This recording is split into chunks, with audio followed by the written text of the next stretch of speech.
Qu'est-ce qui s'est passé avec la fille la plus brillante de ton lycée? Je me souviens, j'étais en maths quand Charlotte Adams est arrivée, 20 minutes en retard, les traits tirés comme si elle n'avait pas dormi depuis des jours. Elle s'est installée à sa place habituelle, au premier rang, sans décrocher un mot, fixant obstinément le sol pendant que M. Taylor distribuait les copies. Arrivé à sa hauteur, il a marqué un temps avant de poser la sienne, face cachée, comme s'il hésitait à la lui donner. Charlotte, depuis la 5e, enchaînait les notes parfaites. Elle était censée rejoindre Stanford à la rentrée. C'était le genre d'élève dont les profs parlaient pour motiver les autres. Ma mère, qui enseigne l'anglais au lycée, répétait sans cesse que Charlotte finirait par accomplir de grandes choses. « Charlotte, tu peux rester à la fin du cours ?» a demandé monsieur Taylor à voix basse. Elle n'a pas bougé, même pas levé les yeux vers lui. Après la sonnerie, je l'ai vue passer devant lui, indifférente, sans répondre alors qu'il tentait de l'arrêter dans le couloir.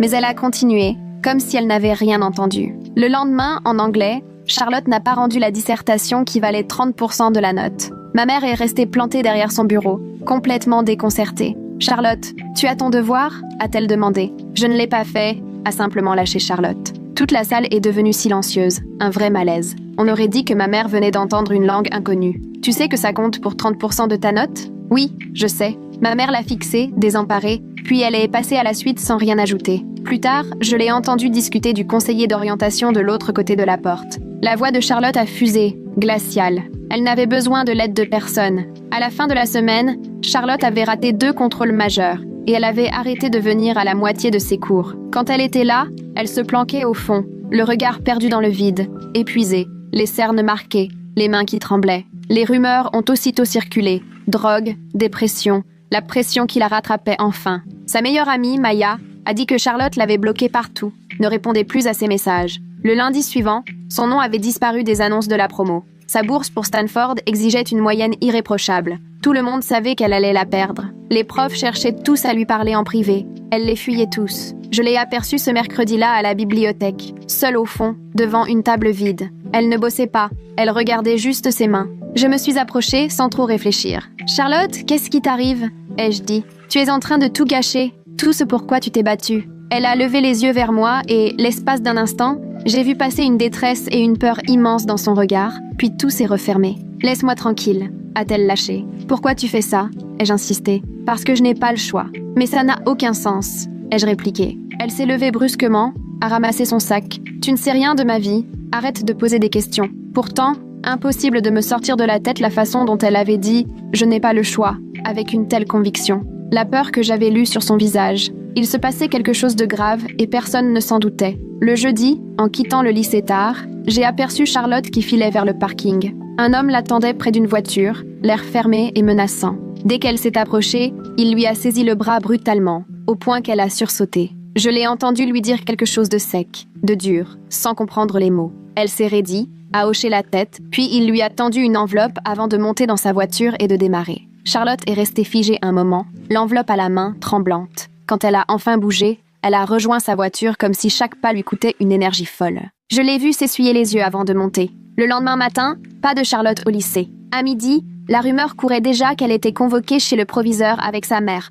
parce que sa moyenne était en chute libre et qu'elle risquait de rater le bac. Quelqu'un a raconté avoir entendu des cris. J'ai vu sa mère après, assise dans sa voiture sur le parking, en larmes. Charlotte est passée devant elle sans un mot, a rejoint sa propre voiture, tremblait tellement qu'elle a laissé tomber ses clés 2 fois. Ce week-end-là, je n'ai pas réussi à penser à autre chose. L'homme sur le parking, l'enveloppe, la panique dans les yeux de Charlotte. Le dimanche soir, j'ai fini par aller chez elle, alors que je la connaissais à peine, incapable d'ignorer tout ça malgré sa demande de la laisser tranquille. J'ai frappé, et c'est son petit frère qui a ouvert. 12 ans, a tout cassé, l'air inquiet. « Charlotte est là ?» ai-je demandé. « Elle n'a pas le droit d'avoir de visite », a-t-il murmuré en jetant un regard affolé derrière lui. « Qui a dit ça ?»« Papa. Il est devenu super strict. Depuis que... » Il s'est interrompu. « Depuis quoi ?» Il m'a lancé un regard terrifié. J'ai pas le droit d'en parler. Le lundi matin, Charlotte est arrivée au lycée avec un œil au beurre noir camouflé sous du maquillage. Elle avançait dans les couloirs tête basse, évitant tous les regards. Quand ma mère lui a demandé pour le bleu, Charlotte a prétendu qu'elle était tombée. L'infirmière a essayé de la faire parler, mais Charlotte a coupé court, disant que ça ne la regardait pas. À midi, je l'ai trouvée dehors, assise seule derrière le gymnase. Je me suis assis à côté d'elle sans rien dire. « Je sais qu'il t'arrive quelque chose », ai-je fini par dire. « Et je sais que tu ne fous pas tout en l'air parce que tu t'en fiches. » Elle est restée silencieuse si longtemps que je pensais qu'elle n'allait rien répondre. Puis elle s'est tournée vers moi, les yeux embués de larmes. « Si je te dis, a-t-elle murmuré, toute tremblante, tu dois me promettre de ne rien faire, parce que si quelqu'un essaye de m'aider, tout empire. » Elle m'a attrapé le bras à m'en faire mal, et dans ses yeux, j'ai vu une peur absolue. « Promets-moi tout de suite que tu ne répéteras rien de ce que je vais te dire. » J'étais tétanisée, glacée, incapable de bouger alors qu'elle me fixait, désespérée. Mes mains se sont mises à trembler avant même que je réalise que j'acquiesçais. J'ai murmuré que je le promettais, les mots lourds et amers dans la bouche, sans pouvoir détacher mon regard de la frayeur qu'elle laissait paraître. Charlotte a pris une profonde inspiration, un peu tremblante, puis a vérifié que personne ne nous observait avant de se mettre à parler très vite, à voix basse. Elle m'a confié que son père avait tout perdu au jeu il y a 6 mois et qu'il devait maintenant de l'argent à des gens vraiment dangereux, bien plus que ce qu'il pourrait jamais espérer rembourser. Les échanges d'enveloppes que j'avais aperçus sur le parking, c'était elle qui les faisait. Elle remettait du liquide qu'elle prélevait sur un compte épargne, celui que son père lui forçait à vider. Ce compte était censé servir pour Stanford, pour son futur, mais son père lui imposait de tout retirer, petit à petit, pour payer ses dettes. Sa voix s'est brisée quand elle a expliqué que si elle ne séchait pas les cours ou ne restait pas à la maison pour épauler la famille, quoi que cela veuille dire, son père menaçait de s'en prendre à son petit frère. J'en avais la nausée, le ventre complètement serré en l'écoutant.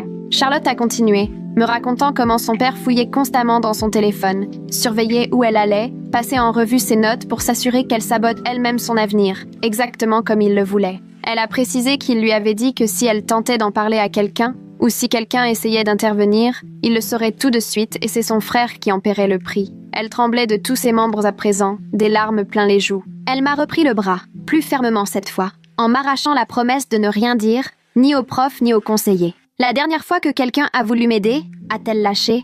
Mon père l'a appris je ne sais pas comment et mon frère s'est retrouvé avec le bras cassé. Tout le monde a cru que c'était à cause du skate. Elle sanglotait à présent, répétant qu'elle préférait renoncer à Stanford, jeter à la poubelle tout ce pourquoi elle s'était battue, plutôt que de risquer que son frère souffre encore plus. C'est là que j'ai compris qu'elle gardait tout ça pour elle, depuis des mois. Charlotte a essuyé ses larmes avec sa manche en disant qu'elle devait filer avant que quelqu'un ne nous surprenne à discuter, et elle m'a fait promettre une dernière fois avant de s'éloigner. Je suis restée plantée derrière le gymnase, longtemps après son départ, juste pour tenter d'encaisser ce qu'elle venait de me confier. Je repassais en boucle tout ce que j'avais vu ces derniers temps, et tout prenait un tout autre sens, terrifiant. Sa fatigue, la peur dans ses yeux, sa façon de sursauter quand cet homme l'avait agrippée sur le parking, le visage terrorisé de son petit frère quand j'étais passée chez elle. J'avais envie, plus que tout, de courir prévenir ma mère, la conseillère d'orientation, n'importe qui pourrait l'aider, mais j'avais fait une promesse à Charlotte. Sa peur pour son frère était tellement forte que je n'arrivais pas à me sortir de la tête l'image d'un gamin de 12 ans avec le bras cassé,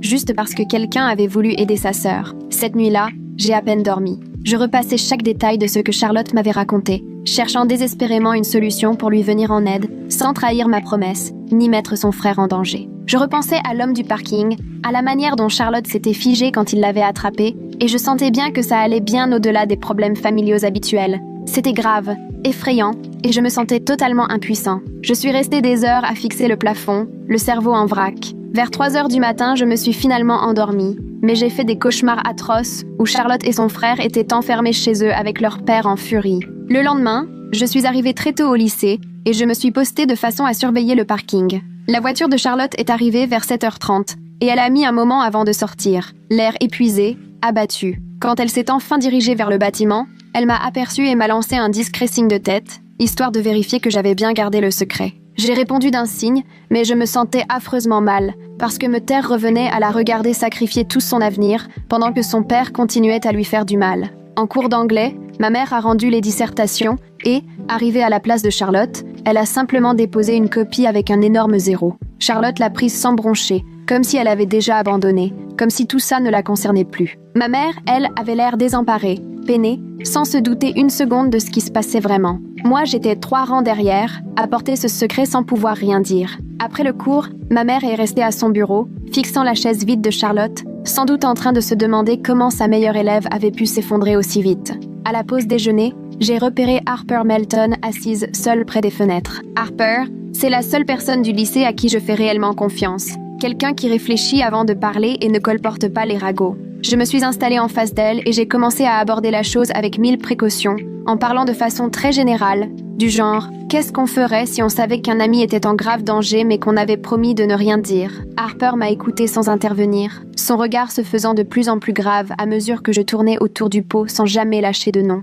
Quand j'ai eu terminé, elle laisse rester silencieuse un moment, puis elle a dit « Parfois, tenir une promesse, ce n'est pas vraiment aider. » Sa remarque m'a bouleversée. J'en étais encore plus perdue. Elle a voulu savoir si cet ami était en danger là, maintenant, et j'ai fini par répondre que sans doute, oui, probablement, mais sans certitude absolue. Harper a suggéré qu'il existait peut-être un moyen d'aider sans trahir la promesse, et j'ai senti naître une petite lueur d'espoir. Cet après-midi-là, pendant l'étude, j'ai pris un carnet et j'ai commencé à tout consigner. Chaque souvenir qui me revenait, date, heure, ce que j'avais vu, la description de l'homme sur le parking, sa voiture, les bleus de Charlotte, la tête apeurée de son frère, les échanges d'enveloppes, j'ai rempli 3 pages de détails, aussi précisément que possible. Après les cours, je suis allée retrouver Harper pour lui montrer tout ce que j'avais noté. Elle a tout lu très sérieusement, puis elle a dit « Si on continue à tout prendre en note et à réunir des preuves, peut-être que Charlotte finira par se sentir assez en confiance pour qu'on puisse signaler ce qui se passe. » On s'est mis d'accord pour garder un œil sur tout ce qui nous semblerait louche, et Harper a ajouté qu'elle essaierait de prendre des photos ou des vidéos si jamais elle voyait quelque chose de suspect. Pour la première fois, j'ai eu l'impression qu'on passait à l'action, même si ça se limitait à observer et patienter, au lieu de « je suis rentrée ce soir-là en me sentant un peu moins impuissant », avec l'idée que j'avais enfin un plan qui ne trahissait pas la confiance de Charlotte, mais qui pouvait peut-être aboutir à quelque chose. Le mercredi après-midi, je me suis installée près du bâtiment des sciences, un endroit parfait pour surveiller le parking sans attirer l'attention. J'ai sorti mon téléphone, ouvert l'appli Notes et j'ai essayé d'avoir l'air de tuer le temps entre 2 cours. À 15h15 pile, la même berline sombre que la semaine précédente s'est garée dans un coin du parking et j'ai tout de suite eu le ventre noué. 5 minutes plus tard, Charlotte est arrivée, marchant vite, la tête baissée, les mains enfoncées dans les poches de sa veste. J'ai commencé à tout consigner. Une berline noire ou bleu nuit, 4 portes, vitres teintées, un coup sur le pare-choc arrière. L'homme qui en est sorti devait avoir la quarantaine, portait un jean et un blouson en cuir, les cheveux foncés, une cicatrice bien visible sur la joue gauche, même de loin. Dès que Charlotte l'a rejoint, il lui a attrapé le bras exactement comme la fois d'avant, et j'ai vu tout son corps se raidir. Il lui a dit quelque chose que je n'ai pas pu entendre. Charlotte a acquiescé rapidement avant de sortir une enveloppe de son sac à dos pour la lui tendre. L'homme l'a ouverte devant elle et a compté le contenu, le visage fermé, presque furieux. Il a fourré l'enveloppe dans sa veste et a ajouté un mot qui a fait sursauter Charlotte. J'ai réussi à dégainer l'appareil photo de mon téléphone et à prendre 3 photos à la va-vite, en me disant qu'elles seraient sûrement floues de si loin, mais en espérant qu'on y verrait quand même des détails utiles. Toute la scène n'a pas duré plus de 2 minutes, après quoi l'homme est remonté dans sa voiture et a filé, laissant Charlotte seule au milieu du parking, les bras serrés autour d'elle comme si elle avait froid, alors qu'en réalité il ne faisait pas si frais. Je l'ai regardée marcher jusqu'à sa voiture et rester assise un long moment derrière le volant avant de démarrer, et je me suis demandé à quoi elle pouvait bien penser, ou si elle pleurait, cachée là où personne ne la verrait. Ce soir-là, après le dîner, j'ai fermé la porte de ma chambre à clé, j'ai allumé mon ordinateur et j'ai passé des heures à chercher tout ce que je pouvais sur la contrainte financière,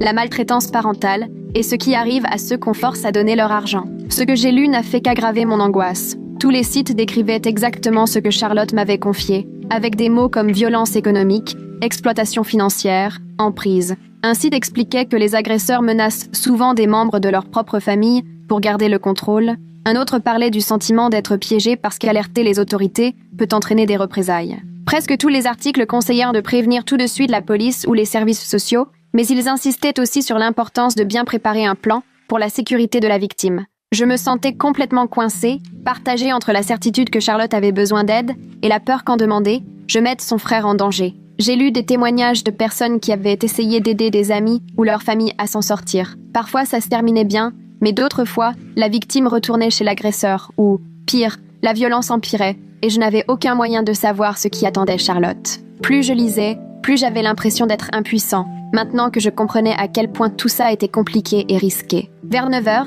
ma mère a frappé à la porte pour me proposer un thé et j'ai vite tout fermé avant de lui dire d'entrer. Elle s'est assise au bord de mon lit et m'a demandé si tout allait bien au lycée, qu'elle me trouvait ailleurs en ce moment et qu'elle s'inquiétait. J'ai failli tout lui déballer d'un coup, parce que porter seul le secret de Charlotte me pesait, mais je me suis souvenue du visage de Charlotte quand elle évoquait son frère et de ce qui s'était passé la dernière fois, que quelqu'un s'était mêlé de ses affaires. Alors, j'ai posé à ma mère une question vague sur la façon dont réagissent les profs quand un élève a des soucis chez lui, en essayant de paraître détaché, juste curieux. Ma mère m'a expliqué que les enseignants sont obligés de signaler tout soupçon de violence ou de négligence, qu'ils doivent contacter tout de suite la protection de l'enfance, et elle a ajouté que le lycée prenait très au sérieux ce genre de situation, parce que la sécurité des élèves passait avant tout. J'ai demandé ce qui se passait ensuite, et elle m'a répondu « Les services d'enquête, et parfois, si le danger est immédiat, ils retirent les enfants de leur famille. » Mais elle a reconnu que le système était loin d'être parfait, que certains gamins passaient quand même à travers les mailles du filet. Sa façon de parler du signalement m'a fait comprendre que si je lui racontais ce que je savais,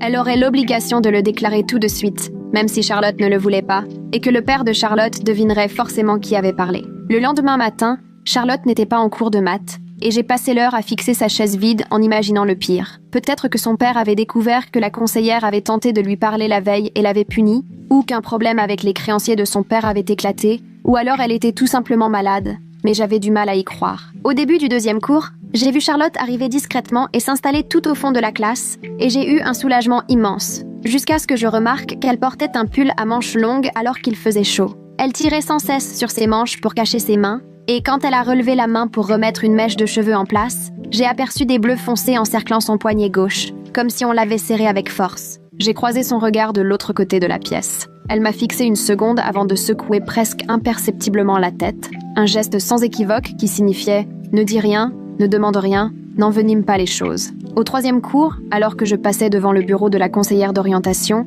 j'ai aperçu Charlotte qu'on y emmenait. Je me suis arrêtée près d'une fontaine à eau, juste assez loin pour la voir à travers la vitre de la porte. La conseillère, une femme d'une 50aine d'années, toujours gentille mais totalement dépassée, a fait asseoir Charlotte et a commencé à lui poser des questions. Charlotte restait figée, le visage fermé, les mains jointes sur les genoux, et à chaque question elle répondait à peine, d'un mot ou d'un signe de tête, sans jamais rien laisser filtrer. Petit à petit, le visage de la conseillère est passé de l'inquiétude à la frustration, puis à la résignation devant l'entêtement de Charlotte, jusqu'à ce qu'elle la laisse repartir un quart d'heure plus tard, impuissante. On ne peut pas forcer quelqu'un à accepter une aide qu'il refuse. Je savais que c'était un nouvel échec, et que Charlotte risquait d'en payer le prix quand son père saurait que le lycée se mêlait encore de ses affaires. J'étais furieux contre le système, si impuissant, et contre moi-même, incapable de trouver une solution. À la pause déjeuner, j'ai cherché Charlotte, et je l'ai trouvée assise toute seule au bout du campus, près du bâtiment d'entretien où personne ne va jamais. J'ai compris qu'elle s'isolait exprès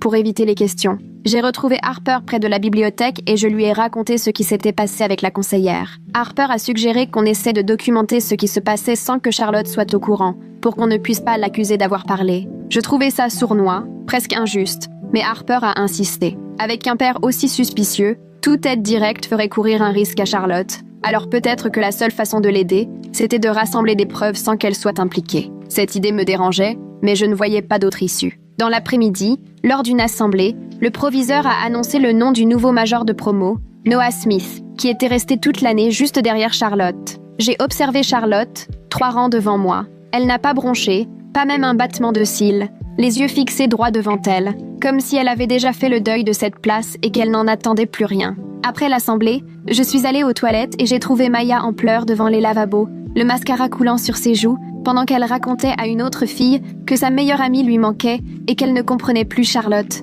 Je suis restée cachée dans une cabine à l'écouter. Maya disait qu'elles étaient inséparables depuis la 6e et que tout à coup, Charlotte avait coupé les ponts sans explication, la bloquant partout. J'aurais voulu lui dire la vérité, mais je ne pouvais pas prendre le risque que ça remonte, d'une façon ou d'une autre, jusqu'au père de Charlotte. Après les cours, j'ai fait un détour en voiture devant chez Charlotte, même en sachant que ce n'était pas une bonne idée. La voiture de son père était garée dans l'allée, à côté d'un pick-up blanc avec des plaques d'artisan que je ne connaissais pas. Je me suis demandé si son père voyait la personne à qui il devait de l'argent, ou quelqu'un en lien avec l'histoire qui les avait mis dans cette situation, et l'idée que Charlotte et son frère soient enfermés dans cette maison, avec des hommes qui parlaient d'argent et s'énervaient, m'a glacée. Tous les rideaux étaient tirés, la maison paraissait sombre et sinistre, tout sauf un endroit où l'on aimerait vivre. J'essayais d'imaginer leur quotidien, quand plus personne du lycée ne pouvait voir ce qui s'y passait. Ce soir-là, ma mère est rentrée contrariée et tendue, jetant son sac sur le plan de travail avec agacement. Elle m'a annoncé que Charlotte avait raté un nouveau contrôle d'anglais,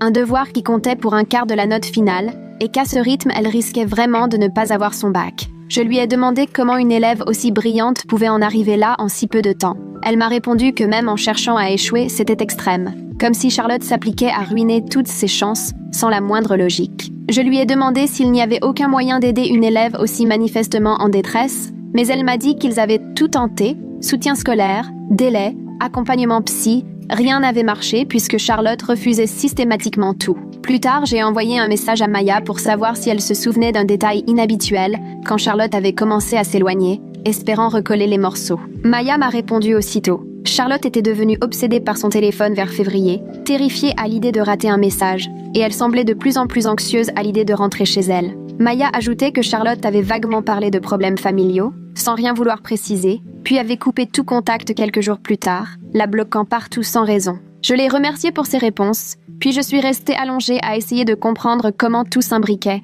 Tout indiquait que les dettes de jeu du père de Charlotte étaient arrivées à échéance en février et qu'il avait commencé à la forcer à saboter son avenir, comme punition, pression ou les deux. Le lendemain matin, je suis arrivée tôt au lycée et je me suis garée de façon à voir la zone de dépose. Le père de Charlotte est arrivé, s'est penché vers le siège passager où elle était assise et même de loin, j'ai vu Charlotte se raidir d'un coup. Elle a hoché la tête, est descendue et son père est resté là à la regarder s'éloigner vers le bâtiment. Charlotte s'est arrêtée après quelques pas, a sorti son téléphone comme si elle attendait un message crucial, a avancé de quelques mètres, l'a vérifié encore, puis, après le départ de son père, elle est restée un long moment sur le parking, les yeux rivés à l'écran avant d'entrer enfin. Je l'ai observée de loin et j'ai vite remarqué qu'entre chaque cours, elle sortait son téléphone pour y jeter des coups d'œil nerveux, comme si elle craignait de louper un message important. En maths, Charlotte s'est installée tout au fond, comme elle en avait pris l'habitude depuis plusieurs semaines. À la sonnerie, M. Taylor lui a demandé de rester un moment.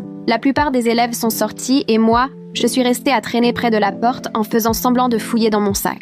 M. Taylor a rapproché une chaise du bureau de Charlotte et s'est assis à côté d'elle. Il a commencé à lui parler des options de soutien et des séances de rattrapage qui pourraient l'aider à remonter ses notes, lui expliquant qu'il n'était pas trop tard pour s'y mettre sérieusement. Charlotte, elle, fixait le bureau sans décrocher un mot. Il a insisté, soulignant qu'elle pouvait encore sauver sa moyenne si elle s'y mettait tout de suite. Finalement, Charlotte a levé les yeux vers lui et a dit qu'elle ne comptait pas faire de rattrapage, que ça ne servirait à rien puisqu'elle n'irait pas à la fac. De toute façon, sa voix était monocorde, dénuée d'émotion. Monsieur Taylor, visiblement déstabilisé, s'est mis à lui dire qu'elle était bien trop douée pour abandonner comme ça, que Stanford avait toujours été son rêve. Charlotte s'est levée, a attrapé son sac et est sortie, alors qu'il continuait de parler dans le vide. Je l'ai vu rester planté devant son bureau, complètement abattu, comme s'il venait d'assister impuissant à un drame. Après les cours, j'ai rejoint Harper tout au fond de la bibliothèque, à une table à l'écart. Je lui avais demandé de m'aider parce que c'était la seule à qui je faisais vraiment confiance. Et elle avait un don pour repérer ce que les autres ne voyaient pas. On a étalé toutes mes notes, avec les dates, les heures, les détails de ce que j'avais observé. Harper a parcouru tout ça méthodiquement et a tout de suite remarqué que les échanges que j'avais vus sur le parking avaient toujours lieu le mercredi. Elle a sorti son téléphone, vérifié sur son calendrier, et effectivement, tous les mercredis, comme une mécanique bien huilée. Ça voulait dire que le père de Charlotte avait une sorte d'échéance régulière avec ses créanciers. Harper a proposé qu'on essaie d'obtenir de meilleures photos ou vidéos le mercredi suivant, maintenant qu'on savait à quel moment agir. J'ai accepté, même si l'idée de les surveiller en pleine journée me mettait franchement mal à l'aise. Ça me semblait risqué, comme si on s'engageait sur un terrain glissant, mais il fallait des preuves concrètes si on voulait vraiment aider Charlotte. Ce week-end-là, j'étais obsédée par ce qui se passait chez Charlotte et son frère, loin des yeux du lycée. Samedi soir, je me suis installée devant mon ordi pour chercher des infos sur la protection de l'enfance. J'ai découvert qu'on pouvait faire un signalement de façon anonyme et que les services étaient censés réagir rapidement. Mais je suis aussi tombée sur des témoignages de jeunes pour qui rien n'avait changé, voire pire. Leurs parents avaient appris l'existence du signalement avant même que les services n'agissent et s'étaient vengés. Je repensais sans cesse à l'avertissement de Charlotte. Si quelqu'un essayait de les aider, son frère en souffrirait encore plus. Si je faisais un signalement et que les services n'agissaient pas tout de suite, le père de Charlotte comprendrait forcément que quelqu'un avait parlé. Il avait déjà menacé de s'en prendre à son frère, et s'il pensait que Charlotte avait parlé, ou s'il se doutait qu'on les surveillait, j'ai fini par refermer mon ordinateur, plus effrayé et impuissant qu'avant. Le lundi matin, Charlotte est arrivée avec un bleu bien visible sur la pommette. Elle avait tenté de le dissimuler sous du maquillage, mais de près, c'était flagrant. Je l'ai observé depuis mon casier, au moment où l'infirmière du lycée l'a repéré dans le couloir, entre le premier et le deuxième cours. L'infirmière lui a posé la main sur le bras et l'a entraîné vers l'infirmerie. Je les ai vus à travers la vitre. L'infirmière posait des questions, prenait des notes sur son dossier. Charlotte répondait à peine, 2 mots tout au plus, les bras croisés et les épaules rentrées, complètement refermée sur elle-même. L'infirmière, elle, continuait d'écrire, d'insister. Charlotte secouait la tête à chaque nouvelle question. Au bout d'une dizaine de minutes, elle est sortie de l'infirmerie et a passé devant moi sans même me regarder. Je savais qu'elle venait de mentir sur la façon dont elle s'était fait ce bleu, qu'elle n'avait pas le choix si elle voulait protéger son frère. À la pause de midi, je l'ai retrouvée à sa place habituelle, derrière le gymnase. Je me suis approchée doucement, je me suis assis à quelques mètres d'elle, et je lui ai demandé si ça allait, sans évoquer le bleu. Elle m'a répondu que tout allait bien, mais son ton voulait clairement dire « Laisse-moi tranquille ». On est resté silencieux un moment. Puis, Charlotte a murmuré que son frère vivait avec la peur au ventre en ce moment. Elle a expliqué qu'elle était la seule à s'interposer entre lui et la colère de leur père, que si elle n'était pas là pour encaisser les coups, ce serait à son frère de prendre. Sa voix s'est brisée en disant ça. Je lui ai assuré que je tenais ma promesse de ne rien dire à personne, mais que je continuais à noter tout ce que je voyais, au cas où elle changerait d'avis un jour. Elle m'a lancé un regard où se mêlaient reconnaissance et désespoir. Elle m'a remercié de faire attention à elle, puis m'a supplié de rester prudent, car son père avait toujours le moyen de tout découvrir, et elle ne voulait pas que je me mette en danger pour elle. Je lui ai promis d'être discret et de ne rien faire qui puisse lui retomber dessus. Cet après-midi-là, ma mère est rentrée de l'école, l'air épuisée et stressée. Elle a laissé tomber son sac sur le plan de travail de la cuisine et m'a raconté qu'elle avait dû assister à une réunion avec le proviseur et la conseillère d'orientation au sujet de la situation scolaire de Charlotte. Il commençait à sérieusement se demander si Charlotte pourrait décrocher son bac avec ses notes actuelles et tous les devoirs qu'elle n'avait pas rendus. Je lui ai demandé ce qui arrivait aux élèves susceptibles de rater le bac en terminale. Ma mère m'a expliqué qu'en général, le lycée proposait du soutien, des délais supplémentaires ou des alternatives pour valider des crédits, mais que Charlotte refusait systématiquement toute aide. On ne pouvait pas la forcer à accepter, et sans sa coopération, il n'y avait pas grand-chose à faire, à part la regarder sombrer. Mercredi matin, Harper et moi nous sommes installés à des endroits stratégiques d'où l'on pouvait surveiller le parking sans se faire remarquer. J'étais garée dans ma voiture près de l'entrée à l'arrière, tandis qu'Harper avait choisi une place de l'autre côté, proche du parking principal. On avait tous les deux nos téléphones prêts à filmer au moindre signe. Comme prévu, vers 15h15, la voiture du père de Charlotte s'est engagée sur le parking. Le même type que la dernière fois s'est approché sans hésiter. Le père de Charlotte n'a pas bougé, il est resté derrière le volant, mais je voyais bien qu'il ne perdait rien de la scène à travers le pare-brise. Charlotte est sortie du bâtiment et s'est dirigée droit vers eux. L'homme lui a saisi le bras si violemment que, même de là où j'étais, je distinguais la marque de ses doigts sur sa peau. J'ai sorti mon téléphone pour filmer, zoomant à fond tout en essayant de ne pas trembler. Charlotte a fouillé dans son sac et a sorti une enveloppe qu'elle lui a tendue. Il l'a prise, lui a glissé quelques mots qui l'ont fait sursauter, puis il est reparti vers sa voiture. J'ai continué à filmer pendant qu'il s'éloignait, et cette fois j'ai réussi à bien capter sa plaque d'immatriculation. Harper m'a envoyé un message pour dire qu'elle avait eu de bonnes images aussi de son côté. Après les cours, on s'est retrouvés pour comparer ce qu'on avait filmé. Sur ma vidéo,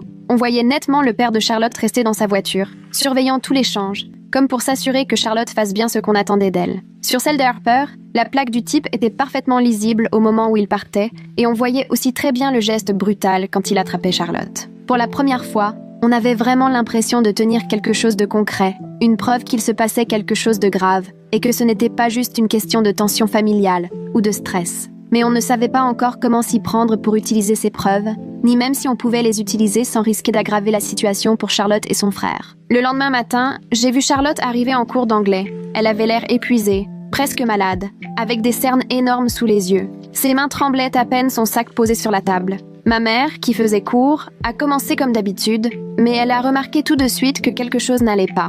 Elle m'a demandé à voix basse si je savais ce qui se passait avec Charlotte. Elle avait ce ton grave qu'elle prend quand elle s'inquiète vraiment. Elle m'a expliqué que le comportement de Charlotte lui rappelait certains cas vus en formation, des signes de détresse ou de maltraitance. J'ai senti un nœud dans l'estomac, car je savais très bien ce qui se passait, mais j'avais promis à Charlotte de garder le secret. Ma mère attendait une réponse. Alors j'ai dit que Charlotte avait de gros soucis familiaux, mais qu'elle avait trop peur d'en parler. Ma mère a voulu savoir de quel genre de problèmes il s'agissait. J'ai fait mine de ne pas en savoir plus, tout en ajoutant que Charlotte semblait vraiment terrorisée. Ma mère est restée silencieuse quelques instants, puis elle a dit qu'elle allait signaler officiellement ses inquiétudes et prévenir la conseillère d'orientation en insistant pour que la situation soit enfin prise au sérieux. J'ai senti la panique monter, parce que c'est exactement ce genre d'intervention d'adulte qui effrayait le plus Charlotte. J'ai tenté de mettre ma mère en garde, sans trahir ma promesse, en disant que Charlotte s'inquiétait surtout pour son petit frère et que toute intervention risquait d'avoir des conséquences pour lui. Ma mère m'a regardé droit dans les yeux et m'a demandé ce que je voulais dire par là. J'ai répondu que Charlotte essayait de protéger son frère, qu'elle avait peur qu'il lui arrive malheur. Ma mère a dit que ça la préoccupait encore davantage et qu'elle n'avait pas le choix. Elle devait signaler la situation. C'était son devoir. Impossible de fermer les yeux devant des signes pareils. Je suis sortie de la salle en me sentant horriblement coupable, parce que j'avais déclenché exactement ce que Charlotte redoutait. L'après-midi, pendant le cours d'histoire, j'ai vu Charlotte regarder son téléphone et devenir blême. Elle s'est levée d'un bond, le prof lui a demandé où elle allait, mais elle n'a rien répondu, elle a juste attrapé son sac et filé hors de la classe. J'ai patienté une trentaine de secondes, puis j'ai demandé à sortir aux toilettes. J'ai suivi le même couloir qu'elle, et je l'ai retrouvée dans les toilettes des filles, penchée au-dessus du lavabo, haletante, le corps secoué de tremblements. Elle pleurait, n'arrivait plus à respirer correctement, et j'ai compris qu'elle faisait une crise d'angoisse. Je me suis approchée doucement, j'ai posé la main sur son dos, et je lui ai parlé calmement, lui demandant d'essayer de respirer lentement, d'inspirer par le nez, d'expirer par la bouche. Elle a essayé, mais elle n'y arrivait pas.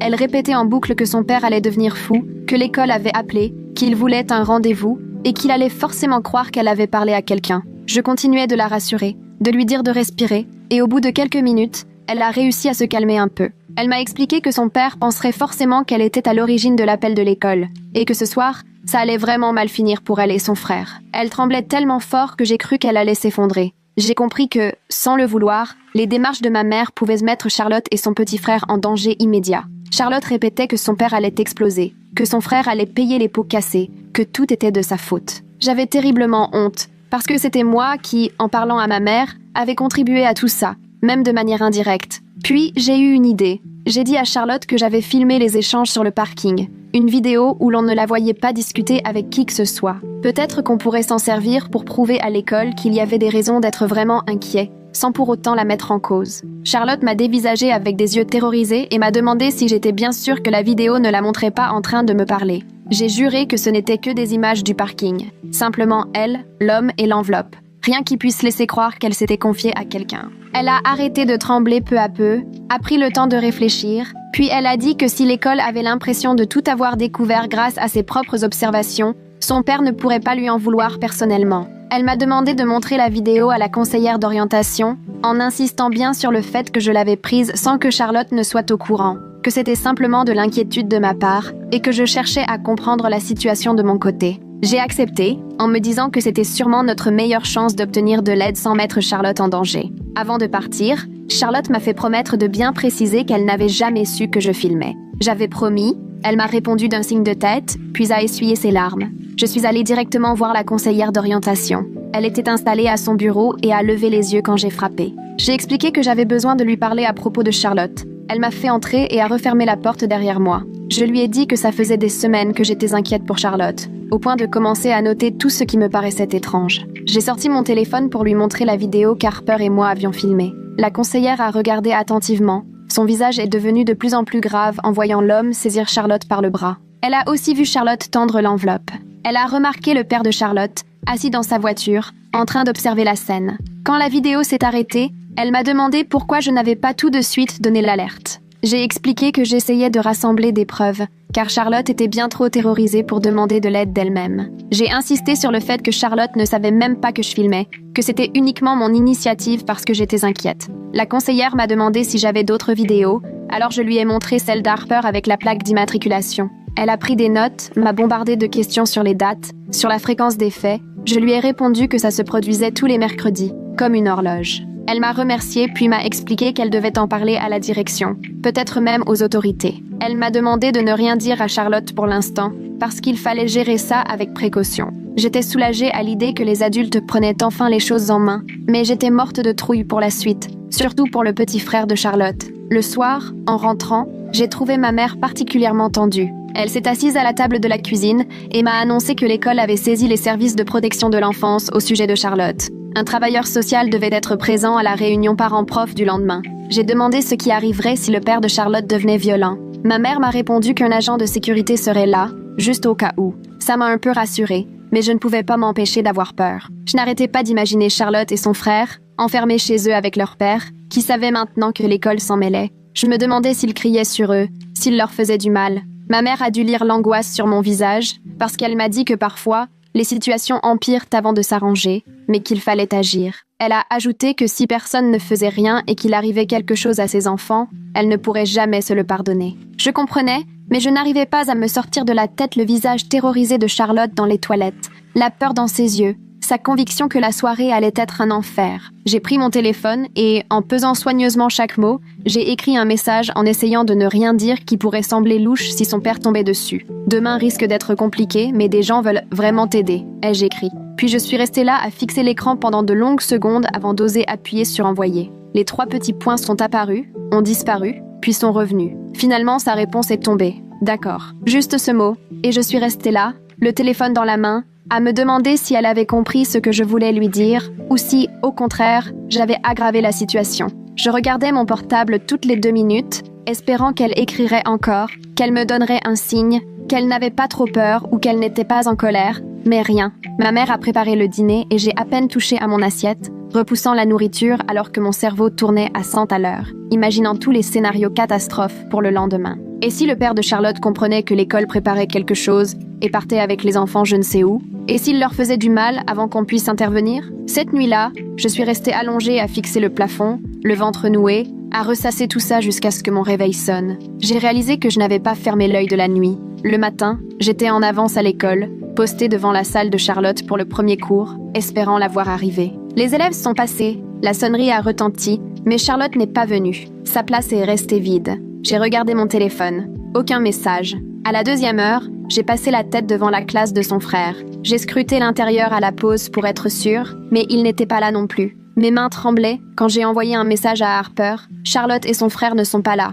Et si leur père avait pris la fuite? Harper m'a répondu tout de suite, disant qu'elle était à la bibliothèque et que je devais la rejoindre. J'ai pratiquement couru dans le couloir, le cœur battant à tout rompre, comme s'il allait exploser.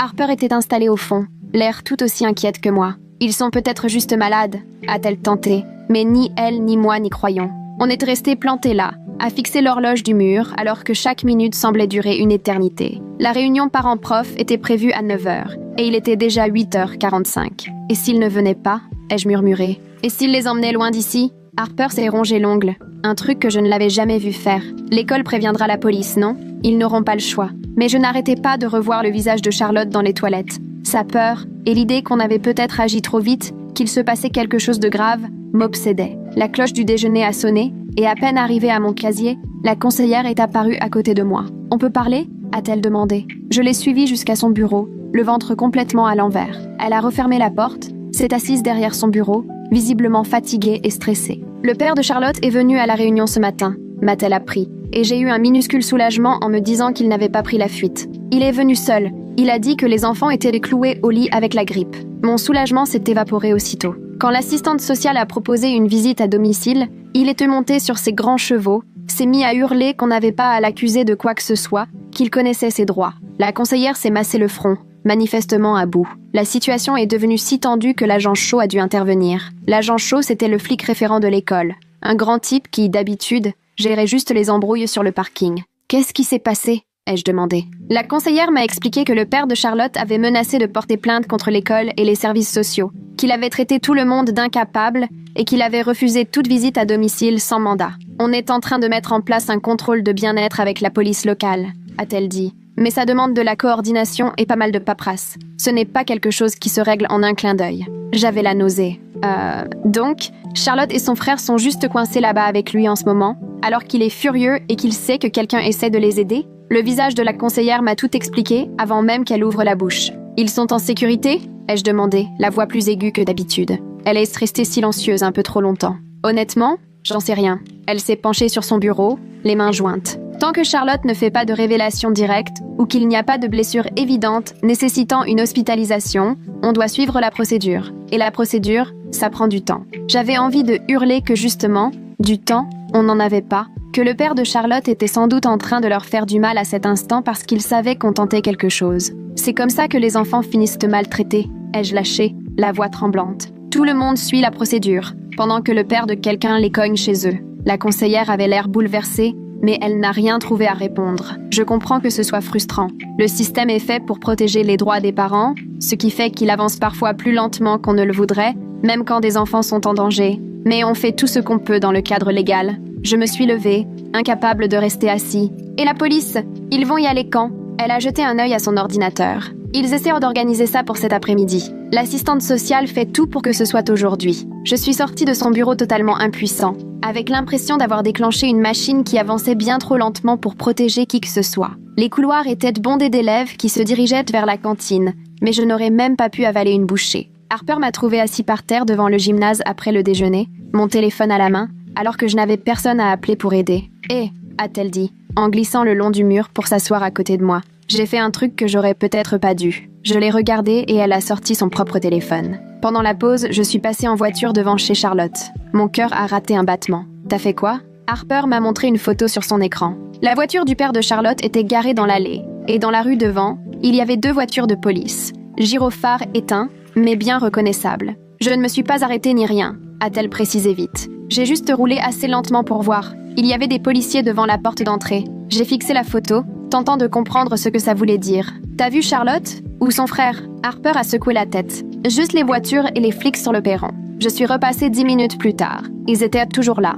Donc leur intervention a duré un petit moment. J'ai enregistré la photo sur mon téléphone, comme si ça rendait tout ça plus réel. Au moins, quelqu'un vérifie comment ils vont, ai-je dit. Mais j'ai passé l'après-midi à scruter mes messages toutes les 30 secondes, attendant que Charlotte m'écrive pour me dire qu'elle allait bien, que la police avait fait quelque chose, que la situation avait évolué. Mon téléphone restait muet. Pendant le dernier cours, impossible de me concentrer sur ce que disait le prof. Je fixais juste l'horloge en me demandant ce qui se passait chez Charlotte à ce moment-là. Ma mère est rentrée vers 6 heures, l'air plus crevé et stressé que je ne lui avais jamais vu. Elle a laissé tomber son sac sur la table de la cuisine et s'est affalée sur une chaise. Le contrôle a eu lieu, a-t-elle dit avant même que je puisse demander. Je me suis assis en face d'elle, tendu comme un arc. Et alors, son expression m'a glacé le sang avant même qu'elle réponde. Charlotte et son frère ont tout nié. Ils ont dit que leur père ne leur avait jamais rien fait, que tout allait bien, qu'ils étaient juste malades aujourd'hui et que c'est pour ça qu'ils n'étaient pas venus en cours. J'ai eu l'impression de prendre un coup en plein ventre. Mais on a des preuves vidéo.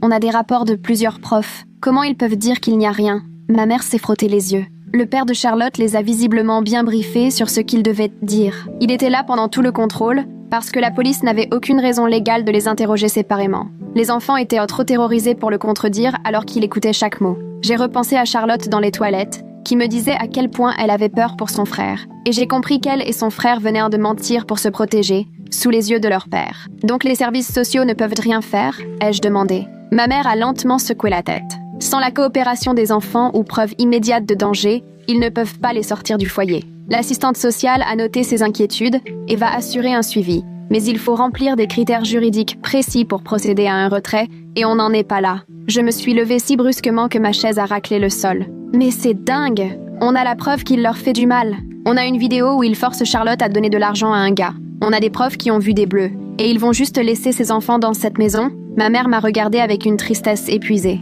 Je comprends ce que tu ressens. Je suis en colère aussi. Mais les droits parentaux sont très solides chez nous. Le système est fait pour maintenir les familles ensemble, sauf s'il y a vraiment des preuves accablantes de danger. J'avais envie de tout casser. Et c'est quoi? Une preuve accablante? Il faut attendre un mort, c'est ça? Ma mère a tendu la main comme pour me toucher le bras, mais je me suis éloignée. L'assistante sociale, Emmeline, fait bien son travail. Elle va continuer à suivre le dossier. Il arrive qu'il faille du temps pour réunir suffisamment d'éléments dans un dossier. J'avais Charlotte et son frère en tête, coincés ce soir-là dans leur maison avec un père qui savait désormais qu'on le surveillait, que l'école avait alerté les services sociaux, qu'une enquête était en cours. Il va être furieux, ai-je soufflé. Il va leur faire payer parce qu'on a tenté de les aider. Maman n'a rien répondu, et ce silence pesant valait toutes les réponses du monde. Je suis montée dans ma chambre, me suis allongée sur le lit, le regard accroché à mon portable, dans l'espoir que Charlotte m'envoie un message, simplement pour me dire qu'elle allait bien. Mais rien.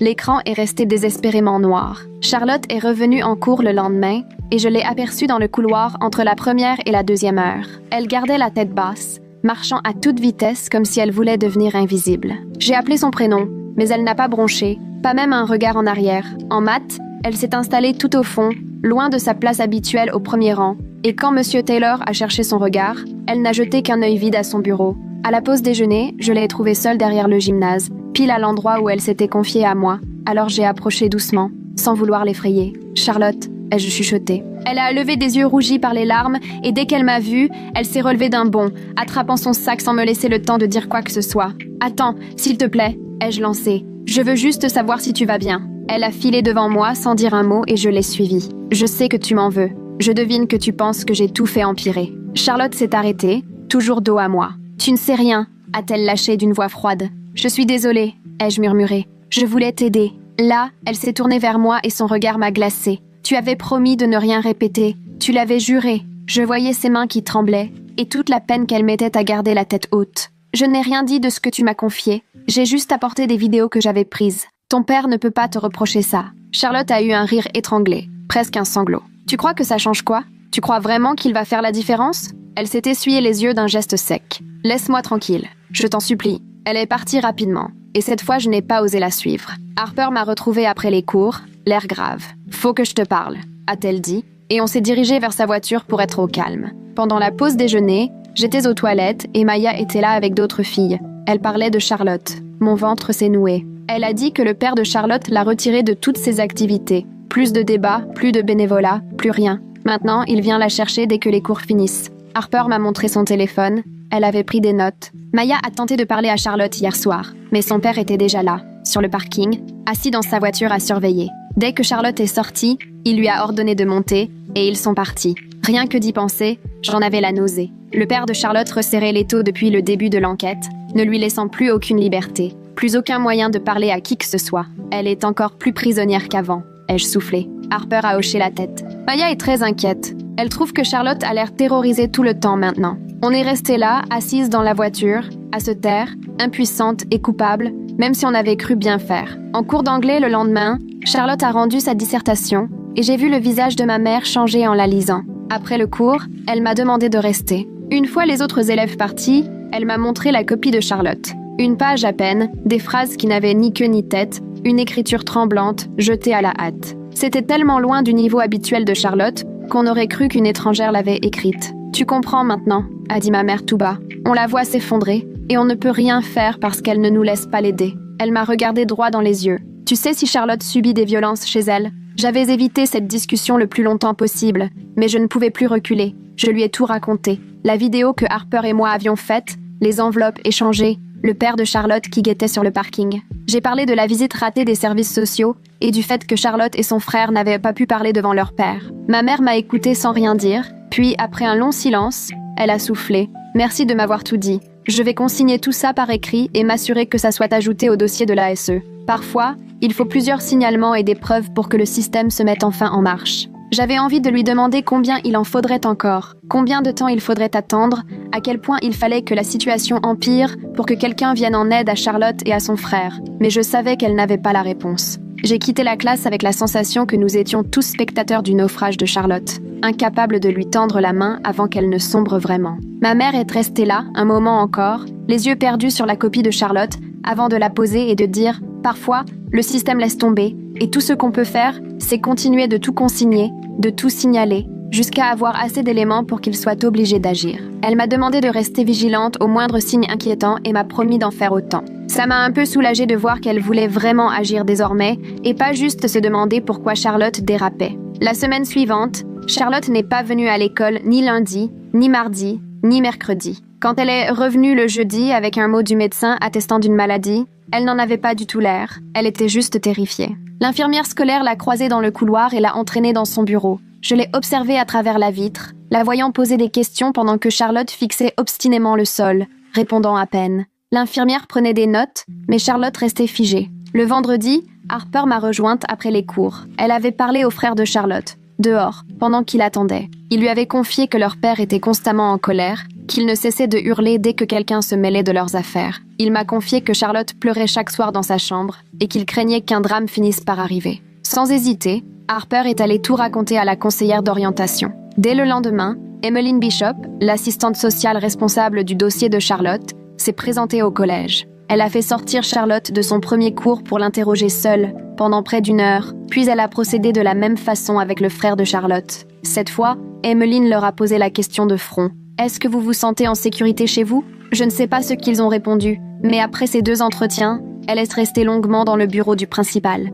J'espérais qu'enfin, il y ait assez d'éléments pour que les choses bougent vraiment. Ce même après-midi, j'étais sur le parking du collège quand j'ai aperçu Charlotte, seule, son père n'étant pas encore arrivé. Je me suis précipitée vers elle pour prendre de ses nouvelles. Elle a jeté des regards inquiets autour d'elle, puis m'a dit que son père savait que quelqu'un de l'école avait parlé à son frère et qu'il était dans une colère noire. Elle m'a confié qu'elle avait peur que son père s'en prenne à son frère pour les punir tous les deux, à cause de tous ces gens qui se mêlèrent de leur vie. Elle tremblait de la tête aux pieds. Je lui ai demandé ce qu'on pouvait faire, et elle m'a répondu que l'histoire des enveloppes du mercredi empirait. Son père était encore plus endetté, et ceux à qui il devait de l'argent menacèrent de s'en prendre à lui. Elle avait vidé son compte d'épargne, celui prévu pour ses études. Il ne restait presque plus rien, et elle ignorait comment son père réagirait quand il n'y aurait vraiment plus d'argent. Je lui ai suggéré d'en parler à Emmeline, que ça pourrait donner plus de poids à une intervention de l'ASE.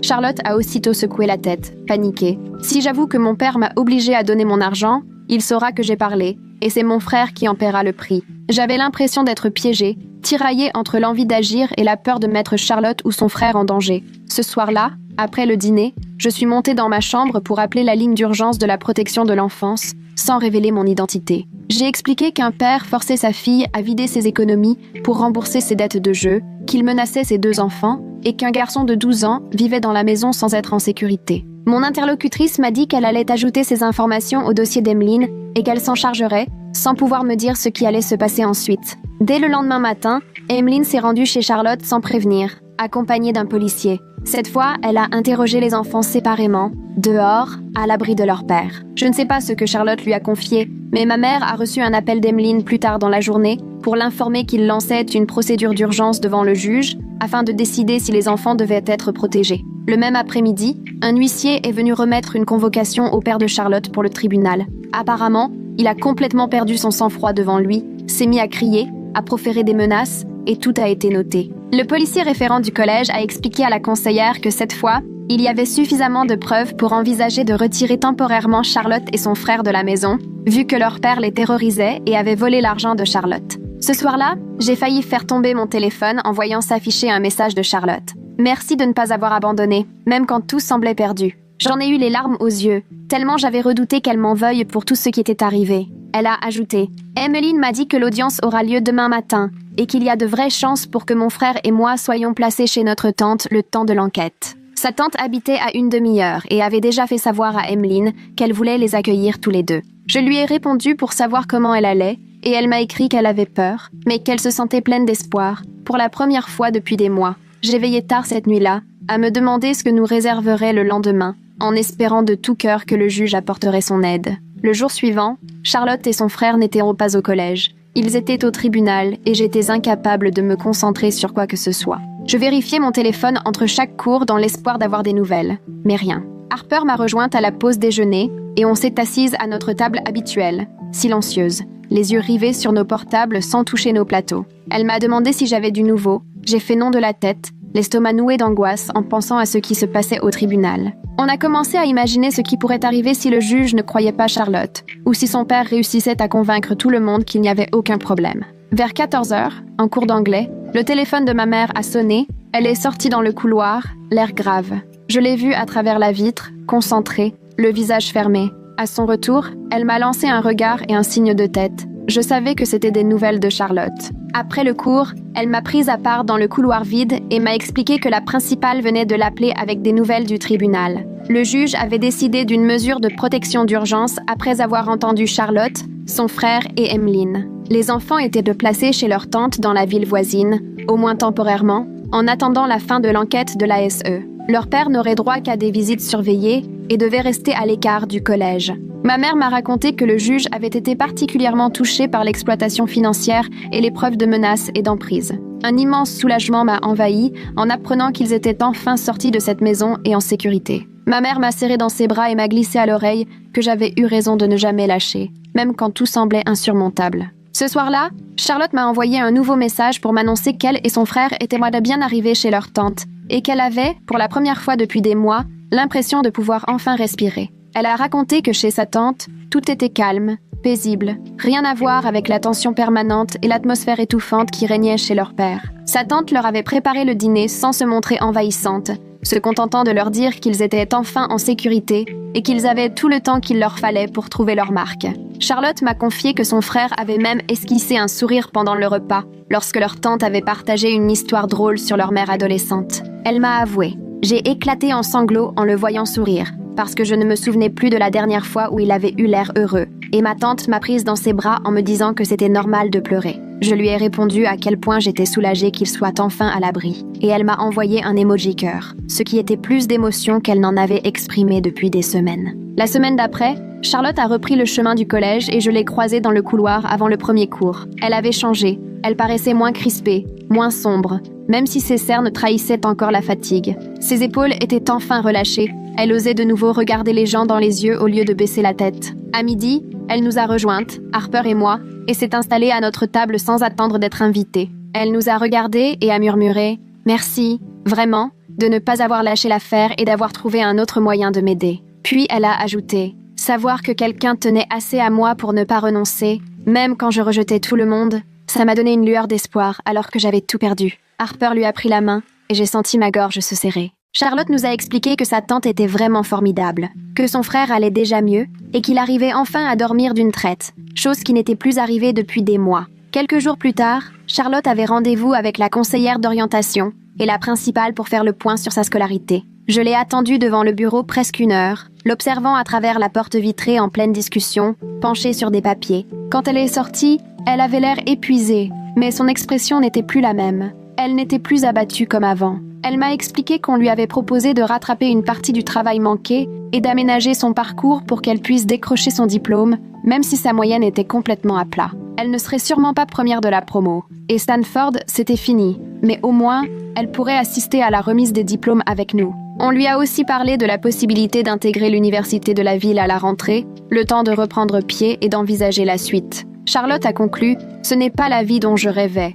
mais au moins j'ai de nouveau le choix, et c'est déjà énorme. » La semaine suivante, Maya est venue vers Charlotte dans le couloir, l'air hésitant, et je les ai vus discuter de loin, sans doute pour la première fois depuis longtemps. Charlotte lui a expliqué une partie de ce qu'elle avait traversé, sans rentrer dans tous les détails sordides sur son père, ni sur l'argent. Maya s'est mise à pleurer et l'a serré dans ses bras, là, au beau milieu du couloir. Elles sont restées enlacées un bon moment, indifférentes aux élèves qui passaient autour d'elle, et j'ai vu les épaules de Charlotte tressauter, comme si elle craquait elle aussi. Après ça, elles ont recommencé à déjeuner ensemble de temps à autre, et je les voyais bavarder à voix basse, lentement en train de réparer leur amitié, avec beaucoup de douceur. C'était comme si un petit bout de la vie d'avant revenait à Charlotte, et j'étais vraiment heureux qu'elle retrouve sa meilleure amie. Plus tard, Maya est venue me confier qu'elle culpabilisait de ne pas avoir insisté davantage quand Charlotte s'est éloignée. Mais Charlotte l'a rassurée en lui assurant qu'elle n'aurait rien pu changer. Les semaines suivantes, Charlotte s'est remise à participer en classe. Je l'ai même vue lever la main plusieurs fois, ce qui ne lui était plus arrivé depuis longtemps. Un soir, ma mère m'a avoué qu'elle avait été bouleversée de la voir reprendre goût à l'école après l'avoir vue si éteinte pendant des mois. Elle m'a expliqué que Charlotte avait toujours aimé apprendre et que l'avoir retrouvée un peu de cette passion lui donnait presque envie de pleurer. Les autres professeurs l'ont remarqué aussi, et plusieurs lui ont proposé discrètement leur aide et des délais pour ses devoirs. Monsieur Taylor passait du temps avec elle après les cours pour l'aider à rattraper les maths, et la prof d'anglais lui donnait des exercices adaptés pour qu'elle puisse améliorer sa moyenne. On sentait que tout le monde voulait vraiment l'aider à s'en sortir, maintenant qu'il savait à quel point la situation avait été difficile. Un après-midi, Emmeline est passée au lycée pour faire le point avec l'administration, et ma mère m'a raconté ce qu'elle avait appris du proviseur. L'enquête avait permis de réunir des preuves accablantes de manipulation, d'exploitation financière et de violence psychologique. Le père de Charlotte allait devoir répondre devant la justice pour les affaires d'argent, et d'autres accusations pourraient le suivre concernant son comportement envers ses enfants. Charlotte et son frère étaient désormais hébergés chez leur tante pour une durée indéterminée, le temps que la justice se prononce. À midi, Charlotte m'a expliqué que sa tante avait lancé les démarches pour devenir officiellement leur tutrice légale, et même si ce serait long, les choses étaient bien engagées. Elle m'a dit aussi que son frère avait déjà commencé une thérapie et que sa tante cherchait une solution pour elle aussi, dès qu'elle s'en sentirait capable.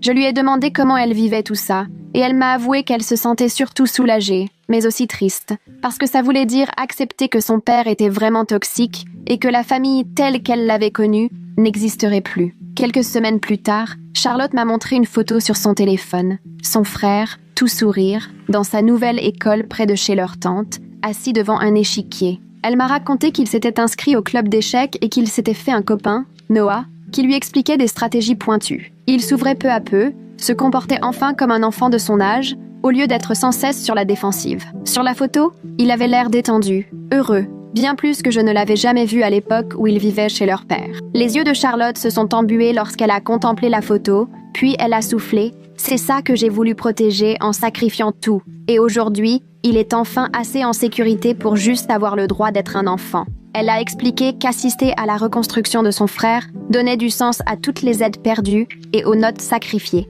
parce que rien ne comptait plus à ses yeux que sa sécurité. Je lui ai dit qu'elle avait fait preuve d'un courage incroyable, mais elle a secoué la tête, affirmant qu'elle n'avait fait que ce qui s'imposait. Pourtant, je sentais bien qu'au fond d'elle, elle commençait à accepter qu'elle avait sans doute pris la bonne décision, même si le prix payé restait lourd. Les semaines avant la remise des diplômes ont filé à toute allure. Charlotte restait tard après les cours pour rattraper ses devoirs en retard et rencontrer les professeurs qui lui proposaient un coup de main. Je la croisais presque chaque après-midi à la bibliothèque, plongée dans ses manuels et ses copies. Elle paraissait fatiguée, mais plus la même qu'avant. On la sentait aspirer vers l'avenir au lieu de baisser les bras. Ses résultats ont remonté doucement mais sûrement, jusqu'à ce que la conseillère d'orientation lui confirme qu'elle avait validé tout ce qu'il fallait pour décrocher son diplôme avec nous. Le jour de la cérémonie, j'ai aperçu Charlotte en toge et mortier, aux côtés de sa tante et de son frère près de l'entrée du gymnase. Son frère sautillait d'impatience tandis que sa tante arrangeait son col. Quand le nom de Charlotte a retenti, elle a traversé la scène avec une assurance tranquille.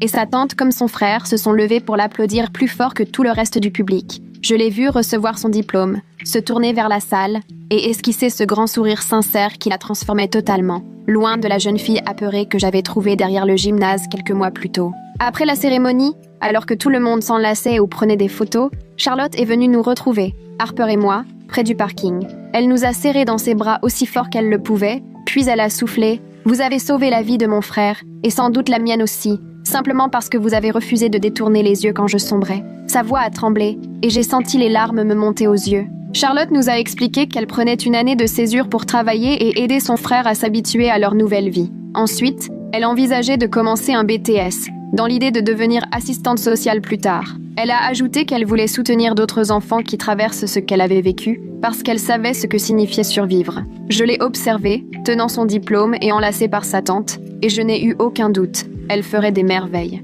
Voilà, fin de l'histoire. Si tu es arrivé au bout de ces montagnes russes émotionnelles, chapeau pour ta persévérance. Tu peux t'abonner, à croire que tu raffoles de mes histoires à te faire pleurer. Et il doit bien traîner un bouton « j'aime » quelque part, si jamais tu veux cliquer. Allez, à très vite.